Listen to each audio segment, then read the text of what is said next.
Hey guys, what's up?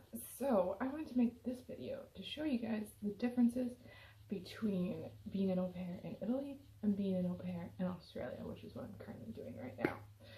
So, in Italy, I was an au pair for 3 months because I wanted to go without having to apply for a visa.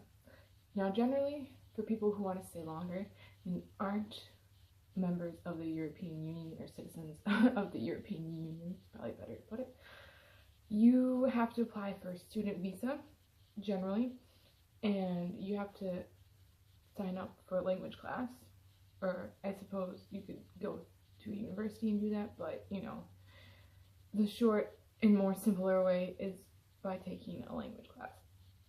So now you have to sign up for a language class and you have to apply for a student visa, but you have to show that you're already enrolled in this language class.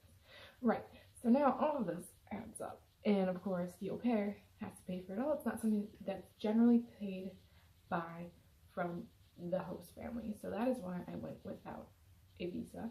And plus, it was my first experience. I didn't know what to expect. If I was stuck there for 6, 9 months, a year, and it wasn't going well, then I would be in a bit of a tough situation. So being a U.S. citizen, I could go to Europe, to Italy, for 90 days or less without a visa, which is exactly what I did. I was in Italy for about 85 days in total, or in Europe, I should say. So now, my first au pair experience in Italy, I would say being an au pair in Europe is quite different than being an au pair here in Australia. First of all, your pocket money. There's a big difference. So in Italy, I was paid 60 euros a week. Now for me, I work generally between 10 and 15 hours, which probably isn't typical for most au pairs. Most au pairs probably work around the 20 to 25 hour mark. Now I read online that in Europe, au pairs can't work more than 30 hours. Now I'm sure there are exceptions to that, like if you're getting paid extra pocket money, which unfortunately for most au pairs isn't generally what happens when they work overtime. But anyways, you shouldn't be exceeding really 30 hours. Your range should be 25 to 30 hours. Now, the au pairs that I've talked to in Italy who are working more hours than me usually got paid around 80 euros a week. So now for me, I was pretty happy with working 10 to 15 hours and getting paid 60 euros a week. So some families will give you like your month of pay once a month, so you're only getting paid once a month, but it's like if you're getting paid 80 euros a week, you get all of that at one time, once a month. Me, I got paid every week. It's probably going to depend on the family. Maybe you'll get paid every 2 weeks. It's really something you need to discuss in your contract. Now, before you go and leave and work as an au pair, always make sure you have a contract with the family. So now getting pocket money in Australia, let's put it, is a bit different. You get paid more. And so right now I make about 250 Australian dollars a week, and I get paid every 2 weeks, which is the general thing. I think most people here get paid every 2 weeks. But I know people so I work about, well, different every week, but it can be anywhere from 35 to 45 hours. Generally on the spectrum of 40 hours. So last week I worked, I think, about 39 hours. So for other au pairs that I've talked to, they generally work these hours as well, close to around 40, which you'll be doing if you decide to become an au pair in Australia. Now, of course, it's different for every family. Now, what I've noticed here is that where in Europe, it's alright to be working 10 to 25 hours as an au pair and still getting pocket money. Where here, if you're working, I think it's like less than 18 or 10 or less, they consider that being a demi au pair and they won't pay you. Alright, so you're compensated for room and board and food. So the family is paying in a sense to have you live there and feeding you, but you're not getting any pocket money. And usually demi au pairs here are considered if you're working 10 hours or less, but I had a friend who was working 18 hours and they weren't paying her. So I guess it's really something you can discuss with the family.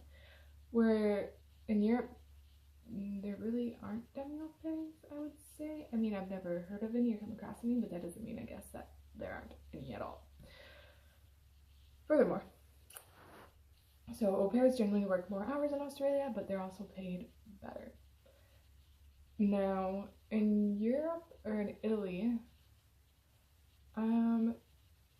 it's kind of like if you needed to go somewhere, like to a grocery store or like to buy bread, like everything is walking distance. Where I lived, it would take longer if you took a car there than to walk. So that was kind of nice. That was something when I got back to the States, I was like, oh, this is gonna be hard to get used to for a little bit, since now I have to drive everywhere again. Where in Australia, I would say it's pretty similar to the US in that sense. Like, you have to really take a car or public transportation to get somewhere. I live in a big city, I live in Melbourne, so I just rely on public transportation or walking, and that works like 99% of the time. It's pretty nice. So you don't really have to think, oh, like if I don't have a car, then like I'm not going to be able to do anything. I'm not going to be able to go anywhere, you know. Don't worry about that. Of course, unless you live out in the country, then things could get tricky. But once again, something you can choose when you're picking a family. For me, I wanted to live in a city, so that's why I'm here. Now, another big difference, I would say, between Australia and Italy is, once again, let's talk about the visa. So I explained to you sort of how the visa works in Italy. Well, here I'm on a work and holiday visa, which means I can stay up to 1 year. And I believe for me, US dollars, it was probably like $330 to apply for the visa. So I don't remember what the cost was for the student visa when I looked it up, but I think it was around the same price. And with the student visa, like I mentioned before, you have to pay for your classes by yourself, and you get pretty expensive. However, if you're going to a country in Europe where you don't speak the language, let's say you decide to go to France and you don't speak French, but you want to learn a little bit so you can not have as big as a language barrier when you get there and just in your everyday life. You can talk with your family, and I would say 9 times out of 10, your family is going to be okay with you taking a language course there. And some of them can even be free. Some you might have to pay for, but again, they're going to be a lot less costly than as if you were applying for a student visa and had to take that mandatory course for the visa. Now in Australia, there's also another visa for most, I find, like citizens from other countries called a working holiday visa.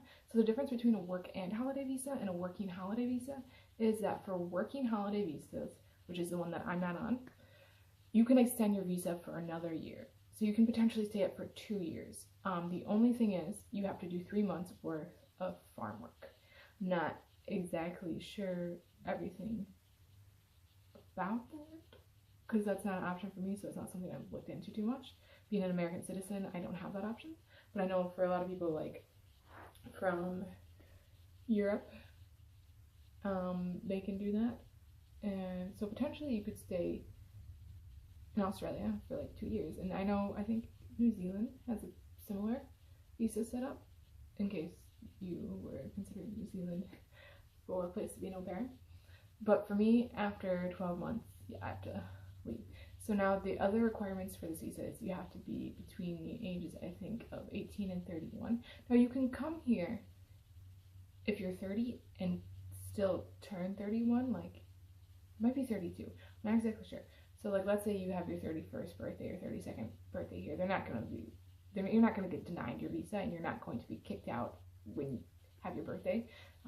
You just won't be able to extend your visa if you're on a working holiday visa. So yeah, I would say that's a big visa difference. Now, I think going with a working holiday visa was a smarter idea because I'm paying less overall and I'm making more money overall. So if you're thinking of being an au pair and then traveling afterwards, you can still, working in Australia or even New Zealand, you can still save quite a bit of money to fund your travels during your stay or after. So it's not like when I was in Italy, I was using a lot of my savings. The money I was making a week obviously wasn't going very far. So I'd say that's the big difference.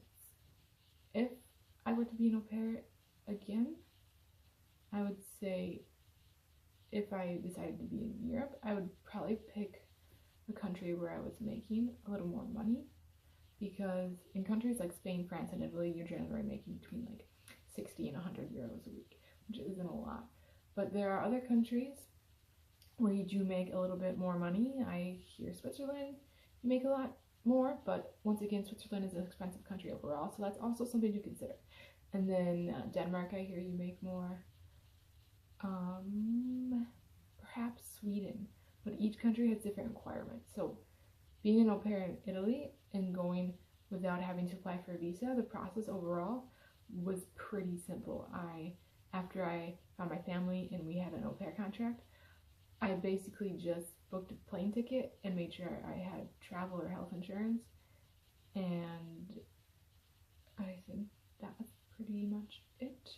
Always make sure too, before you go, you have all your proper documentation. If you guys want me to make another video about that, like all the requirements it takes to be an au pair in Italy or Australia, or just what to look for in general, I can.